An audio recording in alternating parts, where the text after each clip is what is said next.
بسم اللہ الرحمن الرحیم۔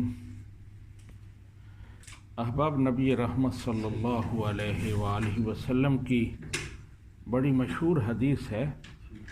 آپ نے ارشاد فرمایا رمضان المبارک کا پہلا عشرہ رحمتوں کا عشرہ ہے، دوسرا عشرہ یہ مغفرت کا عشرہ ہے، اور آخری عشرہ جو ہے وہ جہنم سے آزادی کا عشرہ ہے۔ تو اب ہم تیسرے عشرے کی طرف جا رہے ہیں۔ 2 دنوں کے بعد جہنم سے آزادی کا عشرہ شروع ہونے والا ہے۔ ویسے تو رمضان المبارک کا ہر لمحہ بڑا مبارک ہے، بڑا برکتوں والا ہے، لیکن آخری عشرہ جو ہے وہ اپنی شان میں نرالا ہی ہے۔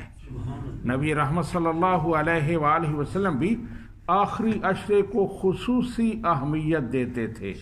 احادیث میں آتا ہے کان رسول اللہ صلی اللہ علیہ وآلہ وسلم یجتہد فی العشر الاواخر ما لا یجتہد فی غیرہ، کہ آخری عشرہ میں نبی کریم صلی اللہ علیہ وآلہ وسلم جو محنت کرتے تھے، جو مجاہدہ کرتے تھے اللہ سبحانہ و تعالیٰ کی بارگاہ میں، اور کسی میں اتنا نہیں کرتے تھے۔ آپ راتوں کو جاگتے، اپنے اہل خانہ کو جگاتے۔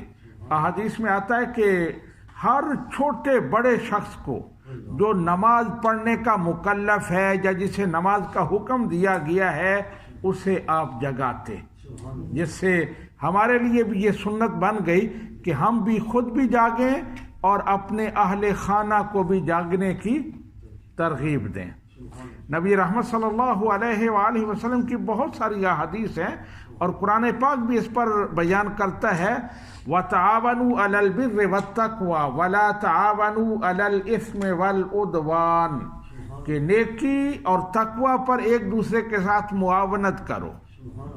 اپنے گھر میں بھی میاں کوشش کرے کہ بیوی اس کے ساتھ چلے نیک کاموں میں، اور بیوی کوشش کرے کہ میرا شوہر بھی میرے ساتھ چلے۔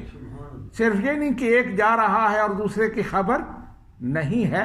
حدیث پاک میں ہے نبی رحمت صلی اللہ علیہ وآلہ وسلم نے ارشاد فرمایا اللہ تعالیٰ رحم فرمائے اس شخص پر جو رات کو جاگا، اس نے اللہ تعالیٰ کی بارگاہ میں سجدہ کیا، نماز پڑھی، اور پھر اپنی بیوی کو بھی جگایا، اور اگر وہ نہیں اٹھی، اس نے سستی کی، نادخ فی وجہہ الماء، تو اس نے اس پر ٹھنڈا پانی چھڑکا تاکہ وہ ہوشیار ہو جائے، بیدار ہو جائے۔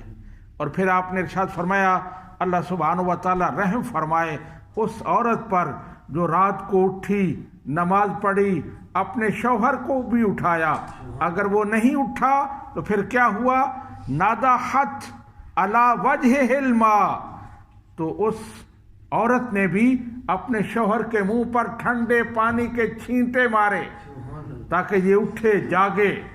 تو اس طرح میاں بیوی ایک دوسرے کے لیے معاون ہوتے ہیں نیکی کے کاموں میں، وہ ایک دوسرے کو ترغیب دیتے ہیں نیکی کے کاموں کی۔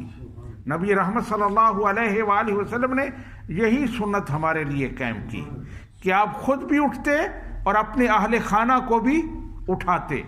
اور آخری عشرے میں جو آپ کی مجاہدہ کی کیفیت بیان کی گئی ہے احادیث میں، شدہ میں ازارہ، کہ آپ کمر کس لیتے۔ کمر کس لینے کا معنی و مفہوم آپ سمجھتے ہیں نا؟ جب بندہ کسی کام کے لیے فل تیار ہو جائے، سارے اسباب تیار ہیں، گاڑی پر بیٹھ گیا ہے ڈرائیونگ سیٹ پر، اب اس نے کمر کس لی ہے کہ وہ چلنے لگا ہے، تو نبی رحمت صلی اللہ علیہ وآلہ وسلم بھی آخری عشرہ میں کمر کس لیتے۔ تو ہمیں بھی کمر کسنی چاہیے، محنت کرنی چاہیے۔ اور پھر آخری عشرہ کی ایک عبادت جو بہت خاص عبادت ہے وہ اعتکاف ہے۔ اعتکاف وہ عبادت ہے جو پہلے انبیاء کرام کی بھی سنت ہے اور نبی کریم صلی اللہ علیہ وآلہ وسلم کی بھی سنت ہے۔ آپ اس کا اندازہ اس سے لگائیں کہ اعتکاف کتنی بڑی عبادت ہے۔ اللہ سبحانہ و تعالیٰ سورہ بقرہ میں حضرت ابراہیم علیہ السلام اور حضرت اسماعیل علیہ السلام کو حکم ارشاد فرماتا ہے کہ تم اعتکاف کرنے والوں کے لیے کعبۃ اللہ کو صاف کرو، اعتکاف کرنے والوں کے لیے بیت اللہ شریف کو صاف کرو۔ اعتکاف کرنے والے اتنے عظیم ہیں کہ جلیل القدر انبیاء کرام کو حکم دے رہا ہے اللہ تعالیٰ ان کی خدمت کا کہ ان کے لیے سہولتیں فراہم کرو، ان کے لیے بیت اللہ شریف کو صاف ستھرا کرو۔ نبی رحمت صلی اللہ علیہ وآلہ وسلم نے ارشاد فرمایا من اعتکف عشرا فی رمضان کانا لہو کحجتین و عمرتین، کہ جو رمضان المبارک کے 10 دن اعتکاف کرے گا وہ 10 دن اس کے لیے 2 حج اور 2 عمرے کے برابر ہوں گے۔